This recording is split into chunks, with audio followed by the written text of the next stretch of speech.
রোহিত এবং কোহলির পর ওয়ানডে ফরম্যাটের অস্তিত্বই বিপদের মুখে। গিলের মধ্যে সে কোহলির সুলভ ব্যাপারটা নেই, তিনি 3 ফরম্যাটে খেলোয়াড় নন। অন্যদিকে গৌতম গম্ভীরের উচিত রঞ্জি ট্রফিতে কোচিং করা। হ্যাঁ, সাম্প্রতিক সময়ে এমন অনেক মন্তব্য সামনে আসছে যা ভারতীয় ক্রিকেটকে বড়সড় আলোচনা তৈরি করছে। একে একে জেনে নেওয়া যাক এই বিষয়টি নিয়ে বিভিন্ন ক্রিকেট দিগ্গজদের মতামত কী। প্রথমে আসে রবিচন্দ্র অশ্বিনের বক্তব্যে। তিনি বলেছেন, ওয়ানডে ক্রিকেটে ভবিষ্যৎ নিয়ে তিনি চিন্তিত। অশ্বিনের মতে 2027 সালের পর 50 ওভারের ক্রিকেটে ভবিষ্যৎ নিয়ে তিনি নিশ্চিত নন। তার বিশ্বাস, রোহিত ও কোহলির অবসর নেওয়ার পর ওয়ানডে ফরম্যাট আরও দুর্বল হয়ে পড়তে পারে এবং দর্শক সংখ্যা আরও কমে যেতে পারে, যার ফলে এই ফরম্যাটের অস্তিত্বের সংকটে পড়তে পারে। রবিচন্দ্র অশ্বিনী বলেন, বিরাট ও রোহিতের বিজয় হারের ট্রফিতে অংশগ্রহণ নিয়ে অনেক আলোচনা হয়েছে, কিন্তু তার মতে ক্রমবর্ধমান টি-20 লিগ এবং টেস্ট ক্রিকেটের নিজস্ব গুরুত্বের কারণে 50 ওভারের ফরম্যাটের জায়গা ধীরে ধীরে কমে যাচ্ছে। অশ্বিন বলেন, 2027 সালে বিশ্বকাপের পর ডে ক্রিকেটে ভবিষ্যৎ কী হবে তা নিয়ে তিনি নিশ্চিত নন এবং বিষয়টি নিয়ে তিনি কিছুটা উদ্বিগ্ন। তিনি জানান, তিনি বিজয় হারের ট্রফি দেখছেন, কিন্তু যেভাবে তিনি সৈয়দ মুস্তাফা আলী ট্রফি দেখেছিলেন সেই একই আগ্রহ নিয়ে এটি দেখা তার কাছে কঠিন মনে হচ্ছে। আমাদের বুঝতে হবে দর্শকরা আসলে কি দেখতে চান। তার মতে টেস্ট ক্রিকেটের জন্য এখনও জায়গা আছে, কিন্তু ওয়ানডে ক্রিকেটের জন্য সত্যিই আর তেমন জায়গা অবশিষ্ট নেই। সব ফরম্যাট মিলিয়ে 765 উইকেট নেওয়া ভারতের দ্বিতীয় সফলতার বোলার অশ্বিন বলেন, বিরাট ও রোহিতের অবসরের পর ওয়ানডে ফরম্যাট আরও দুর্বল হয়ে যাবে। তিনি বলেন, দেখুন, যখন রোহিত ও বিরাট বিজয় হারের ট্রফি খেলতে নেমেছিলেন তখন মানুষ সেটি দেখা শুরু করেছিল। আমরা সবাই জানি খেলা সবসময় খেলোয়াড়দের থেকেও বড়, কিন্তু অনেক সময় খেলাকে প্রাসঙ্গিক করে রাখতে এ ধরনের বড় খেলোয়াড়দের অর্থাৎ রোহিত ও বিরাটের উপস্থিতি দরকার হয়। বিজয় হারের ট্রফি একটি ঘরোয়া ওয়ানডে টুর্নামেন্ট যা সাধারণত খুব বেশি মানুষ দেখে না, কিন্তু বিরাট ও রোহিতের খেলার কারণে মানুষ সেটি দেখতে আগ্রহী হয়েছে। তখন প্রশ্ন উঠে আসে, তারা যখন ওয়ানডে খেলা বন্ধ করে দিবে তখন কি হবে? অর্থাৎ রবিচন্দ্র অশ্বিন রোহিত ও বিরাটের পর ওয়ানডে ক্রিকেটের অস্তিত্ব কল্পনাই করতে পারছেন না। অশ্বিন আরও বলেন, একসময় 50 ওভারের ক্রিকেট একটি দুর্দান্ত ফরম্যাট ছিল, যেখান থেকে মহেন্দ্র সিং ধোনির মতো খেলোয়াড় উঠে এসেছিলেন যিনি ইনিংস সামলে খেলতে জানতেন। তিনি বলেন, ডে ক্রিকেট এমন এক অসাধারণ ফরম্যাট ছিল যেখানে ধোনির মতো খেলোয়াড় ছিলেন যিনি 10 থেকে 15 ওভার ধরে শুধু এক রান নিয়ে ইনিংস গড়ে তুলতেন এবং শেষে বিধ্বংসী ব্যাটিং করতেন। এখন আর তেমন খেলোয়াড়ই নেই। এখন সেই ধরনের ব্যাটিংয়েরও প্রয়োজন নেই, কারণ এখন 2টি নতুন বল ব্যবহার হয় এবং সার্কেলের মধ্যে 5 জন ফিল্ডার থাকে। এই প্রসঙ্গে অশ্বিন বলেন, এখন ওয়ানডে ফরম্যাট আর আগের মতো নেই এবং রোহিত ও কোহলির অবসরের পর এর অস্তিত্ব বিপন্ন হতে পারে। একই রকম মত পোষণ করে ইরফান পাঠানও। তার মতে ওয়ানডে ক্রিকেটে বড় পরিবর্তন আনা দরকার। যদি ওয়ানডে ক্রিকেটকে বাঁচাতে হয় তাহলে পরিবর্তন করতেই হবে। এই কারণে ইরফান পাঠান বিসিসিআই এর কাছে আবেদন জানিয়েছেন যে আমাদের এই পরিবর্তনগুলো করতে হবে। ইরফান পাঠানের মতে যত বেশি সম্ভব দেশকে যুক্ত করে ট্রাইড সিরিজ বা তার থেকেও বড় মাল্টিনেশন সিরিজ আয়োজন করা উচিত। রোহিত ও কোহলির জনপ্রিয়তাকে ব্যবহার করা উচিত ওয়ানডে ফরম্যাটকে বাঁচানোর জন্য। তাই তিনি বারবার একটি কথাই বলেছেন, 3 ম্যাচের বদলে কেন 5 ম্যাচের ওয়ানডে সিরিজ হতে পারে না? কেন ত্রিদেশীয় বা তার থেকেও বড় সিরিজ আয়োজন করা যাবে না? আমরা কেন এটা করতে পারি না? কারণ এই 2 মহান খেলোয়াড় মূলত একটি মাত্র ফরম্যাটেই খেলেন। এটা বলা ভুল হবে না যে যদি ওয়ানডে ক্রিকেটে আবার আগ্রহ ফিরে আসে থাকে তাহলে এই 2 খেলোয়াড়ের কারণেই তা হয়েছে। পাঠান আরও বলেন, সবচেয়ে গুরুত্বপূর্ণ বিষয় হলো এই 2 খেলোয়াড় ধারাবাহিকভাবে ভালো পারফরমেন্স করে চলেছেন। তিনি বলেন, আপনারা সবাই এই বিষয়টি নিয়ে ভাববেন, কিন্তু আমি এটাও ভাবছি যে আমরা যত বেশি এই 2 খেলোয়াড়কে খেলতে দেখব ততই ভালো হবে।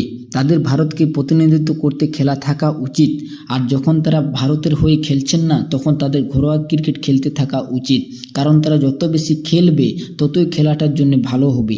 সম্প্রতি অন্ধ্রপ্রদেশ ক্রিকেট অ্যাসোসিয়েশন জানিয়েছেন, বিশাখাপত্তনমে ভারত ও দক্ষিণ আফ্রিকার মতো দ্বিতীয় ওয়ানডে ম্যাচে টিকিট শুরুতেই তেমন বিক্রি হয়নি, কিন্তু রাঁচিতে প্রথম ম্যাচে বিরাট কোহলি 100 রানের পর হঠাৎ করে টিকিটের চাহিদা বেড়ে যায় এবং টিকিটের দামও বৃদ্ধি। ওয়ানডে সিরিজ আগের মতো জনপ্রিয় না হলেও যখন ভারতে বড় বড় খেলোয়াড়রা খেলেন তখন স্টেডিয়াম ভরে যায় এবং তাদের দুর্দান্ত পারফরমেন্স দর্শকদের আগ্রহ ধরে রাখে। সেই কারণেই ইরফান পাঠানের মতে এই জনপ্রিয়তাকে কাজে লাগিয়ে ওয়ানডে ফরম্যাটকে বাঁচানো উচিত। এদিকে ভারতীয় দলের প্রাক্তন তারকা মোহাম্মদ কাইফ নির্বাচক কমিটির সিদ্ধান্তে ভীষণভাবে ক্ষুব্ধ হয়ে হয়ে ওঠেন। গৌতম গম্ভীর এবং শুভমান গিলকে ঘিরে তিনি তীব্র সমালোচনা করেছেন। তার বক্তব্য, গিলকে অকারণে বারবার দলে ব্যাক করা হচ্ছিল। টি-20 বিশ্বকাপের ঠিক আগে এত বড় সিদ্ধান্ত নেওয়া দলের জন্য ক্ষতিকর হতে পারে।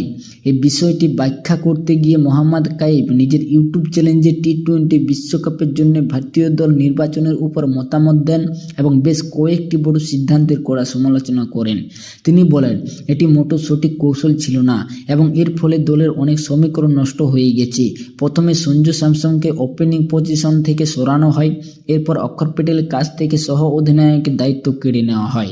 কাইফের মতে, অক্ষর যদি সহ অধিনায়ক হিসেবে থাকতেন তাহলে তিনি টিম ম্যানেজমেন্টের সঙ্গে আরও বেশি সময় কাটানোর সুযোগ পেতেন এবং সেই সময়ে নিজের নেতৃত্ব গুণ আরও উন্নত করতে পারতেন। মোহাম্মদ কাইফ বলেন, টি-20তে শুভমান গিলকে ফেরানো আদৌ জরুরি ছিল না। ভারতের কাছে এই ফরম্যাটের জন্য আরও ভালো বিকল্প ছিল। গিলকে ফেরানো নির্বাচকদের ভুল সিদ্ধান্ত ছিল এবং এর ফলে ভারতীয় টি-20 দল প্রায় 2 থেকে 3 মাস পিছিয়ে গেছে।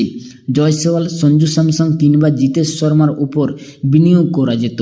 তিনি আরও বলেন, অক্ষরকে আবার সহ অধিনায়ক করা হলেও এই পরিবর্তনের কারণে তিনি গুরুত্বপূর্ণ কয়েকটি মাস হারিয়েছেন, যে সময়টা তিনি বিশ্বকাপের আগে সূর্যকুমার যাদবের সঙ্গে কাজ করে নিজের নেতৃত্ব গুণ আরও উন্নত করতে পারতেন। যদি তিনি সহ অধিনায়ক থাকতেন তাহলে তিনি নিয়মিত টিম মিটিংয়ের অংশ হতেন এবং লিডারশিপ নিয়ে কাজ করার সময় পেতেন। ধরুন, সূর্য যদি চোট পেয়ে যান তাহলে অক্ষরের হাতে যদি সহ অধিনায়ক হিসেবে আগের 2-3 মাসের অভিজ্ঞতা থাকতো তবে তিনি দল ও খেলোয়াড়দের সম্পর্কে আরও ভালোভাবে জানতে পারতেন এবং প্রয়োজনে নেতৃত্ব দেওয়ার জন্য বেশি প্রস্তুত থাকতেন। কিন্তু শুভমান গিলকে জোর করে দলে ফেরানোর কারণে সেই সুযোগগুলো অক্ষরের কাছ থেকে কেড়ে নেওয়া হয়েছে বলেই কাইফ মনে করেন। কাইফ আরও বলেন, টি-20 বিশ্বকাপে দল থেকে শুভমান গিলকে বাদ দেওয়ার সিদ্ধান্তটি সঠিক ছিল, কিন্তু তা অনেক দেরিতে নেওয়া হয়েছে। এটি নির্বাচকদের দুর্বল কৌশলকে তুলে ধরে এবং কৌশলের নামে সময় নষ্ট করার প্রমাণ দেয়। দক্ষিণ আফ্রিকার বিরুদ্ধে সাম্প্রতিক টি-20 সিরিজের পর শেষ পর্যন্ত গিলকে টি-20 বিশ্বকাপে দল থেকে বাদ দেওয়া হয়েছে। একই ধরনের মত প্রকাশ করেছেন ইংল্যান্ডের প্রাক্তন ক্রিকেটার মন্টি পানেসারও। তার মতে শুভমান গিল সব ফরম্যাটের অধিনায়ক হওয়ার যোগ্য নন।